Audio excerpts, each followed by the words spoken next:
Кадырлуу биздин көрөрмандар, майрамдык эфирибизди биз улантабыз. Ал эми азыркы учурда ошол согуштун учурундагы кыйынчылыктар кандай болгон?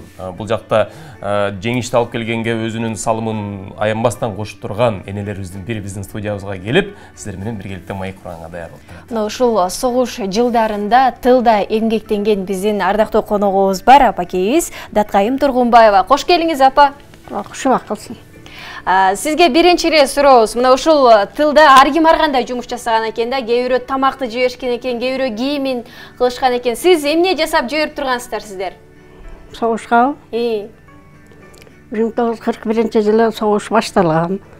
Биздин мен атам, тайекем бир үйдөн үчөө кеткен. Үчөө кеткен согушта жүрүштү. Кеткенден кийин биз буудай ордук, кетмен чаптык. Анан кийин алардын артынан ошо буудайды кууруп казанга. Ал убакта кыйынчылык болгон да. Жарылчак деген билесиңерби? Жарылчак болгон. Буудайды кууруп жарылчакка тартып, талкан кылып, поселке кылып, перчатка, носки жөнөтүп турганбыз. Атамдардан анча-мынча кагаз келип турган. Кагаз келгенде сүйүнөт элек. Жакшы кабар келдиби, же жаман кабар келдиби деп, катты ачкыча шашат элек. Катты ачып окуган сүйүнөт элек.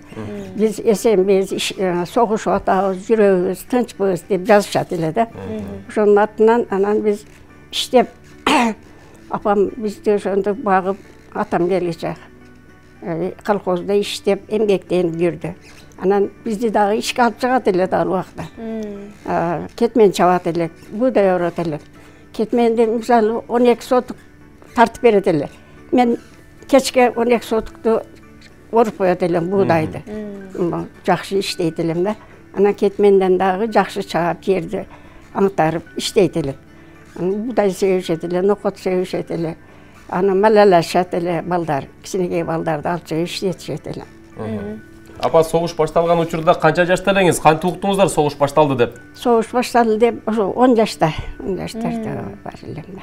Биз билебиз дем кеткен, анан согушка кеткенде артынан ыйлап, ошентип чогот биздин айылдан аябай көп кеткен.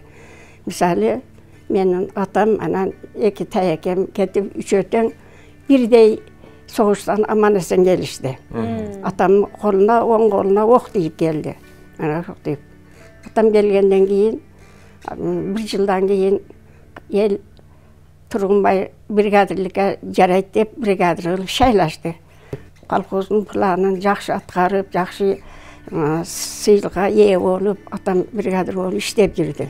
Анан айылдык депутат да болуп иштеп жүрдү. Атам аябай кыларман, кыйын, чебер киши болчу да. Ошентип армиядан келди.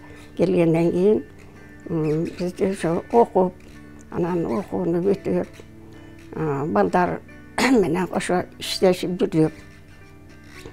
Кыйынчылык заман болду да, сол убакта. Апа, негизи ошол учурда айтышат, баягы согушка кеткендер каза болгондон дагы баягы айылда калган кары-картаңдар, жаш балдар ачкачылыктан, начар жашоодон алар да көбүрөөк баягы запкы тартышкан деп айтышат да. Кыйынчылык учур болгон да. Кыйынчылык болгон, ачачылык болгон, тапканы табат эле, таппаганы ошентип колхоз иштеп, нормасын аткарса бирден нан берет эле. Норма аткара албаса, ал убакта чөмүш деп коет эле.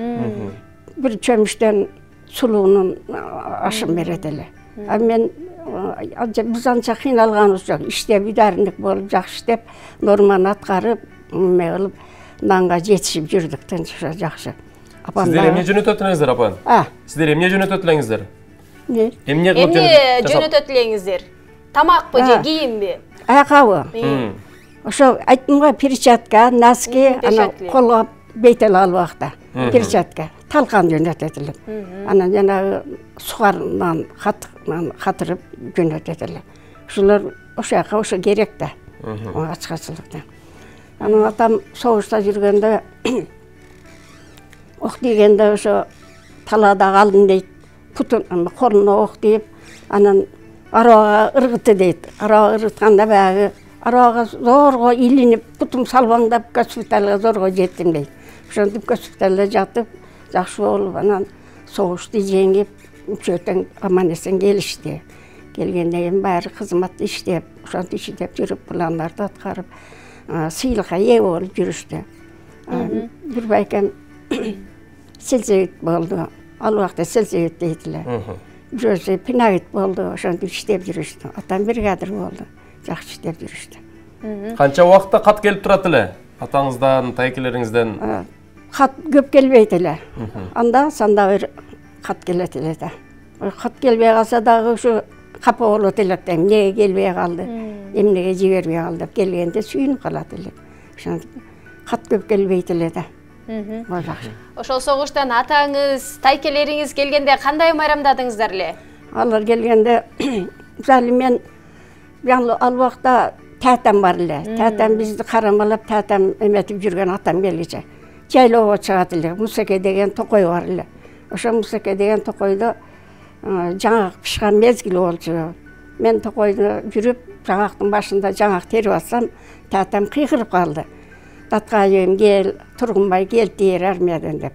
Анан баягы терген жаңагымы алып, тәтәм бир эчкини жетелеп, мени атка мингизип, тәтәм эшекти минеп аркасынан. Анан жетелеп келдик. Келсем атам эшикте айланып нары бери басып жүрүптүр. Мен атамды көрүп кучактап ыйлап ийдим. Анан атам ыйлаба кызым, мен аман эсен келдим деп мени сооротtu.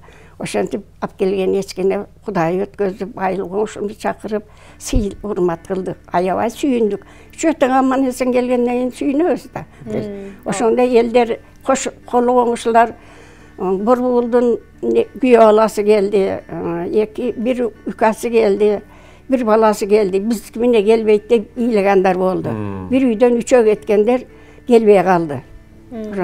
Соғыш кыйынчылык убактар болгон башыбыздан жаш болсок да өткөзүп көрдүк. Ошентип иштеп. Анан ошол учурда мисалы сиздер канча бир тууган элеңиздер? Сиз 10 жашта болсоңуз, берки бир туугандарыңыз да кошо иштеп жүрүштүбү? Анда 3 кыз элек. 3 кыз, эс тарткан. Анан бир тайежем бар болчу. Тайежем болуп, чоң күнгөй деген чокубуз бар эле. Ошо чоң күйгө чыгып, ылдыжак тиктеп, көгөргөн асманды карап, атабыз, байкелерибиз ушул көк тумандын ичинде жүрөт да согушуп деп карап алып ыйлайт элек. Эме ошентип жүрдүк да.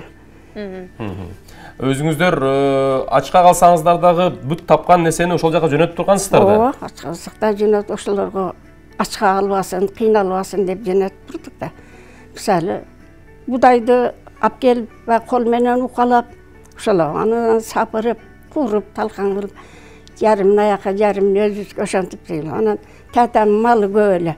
Бизди карамалы ошо эчки койлордун сүтүн саап, ошолор ичип, жакшы карап жүрдү тәтәм. Бай киши эле да. Кийин согуш бүткөндөн кийин деле ошол кылган жумушуңуздарды улантып аттыңыздарбы? Ошондой эле иштеп аттыңыздарбы же бир аз жеңилирээк болуп калдыбы? Согуш бүткөндөн кийин колхоз сапкоз курулуп, жакшы заман боло баштады да. Баары иштеп, эгин эгишип, планды толтуруп, анан кийин элге кыйла эле жакшы болуп калды эл. Согуштан келгендер жакшы. Азыр ал убакта заманга караганда азыр заман жакшы, тынччылык. Ооба. Мисалы, ошол убакта баягы эгиндерди, буудайларды орчубуз айтып атпайсызбы? Ал убакта техника деген жок болчу. Бардыгын талаада колго кылгансыздар да? Анан кийин ал убакта жерди тазалап кырман чабат эле. Анан атка дүңкүлдөк таш деп коет эле. Билесиңерби? Дүңкүлдөк таш менен баягы эки атка куруп, будайды бастырат эле ат менен. Дүңкүлдөк таш будайды жанчат да. Анан кийин кишилер сапырып, кызылдап, кырмандын ортосуна үйүп, ошентип жүрүштү да. Техника жок болчу, кыйынчылык. Базарга барганда эшек ат менен базарга барат элек ошентип. Кечке жалалап атка келет элек ат менен.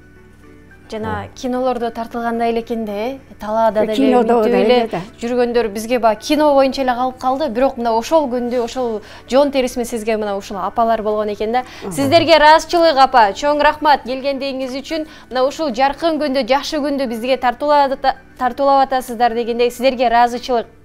Силерге да ишиңерге ийгилик, ден соолук болсун, үйүңөрдө бакубатчылык болсун, бала чакаңар аман болсун. Ушундай майрам көбүнө катышып, жүзгө чыккыла балдарым. Мындан бияка тынччылык болсун, заманыбыз тынч болсун, Кыргызстаныбыз гүлдөсүн, өркүндөсүн, өссүн. бала чака өмүрлүү болсун, силерге да ден соолук өмүр бер, ишиңер илгери ден соолугуңар чың болсун. Амин. Айтканыңыз келсин. Айтканыңыз келсин. Ыраазычылык сизге. Бүгүн бизде конокто мына ошол согуш жылдарында тылда эмгектенген биздин апабыз Даткайым Тургунбаева болду. Ыраазычылык билдирип, биз программабызды уланталы. Кеттик алдыга.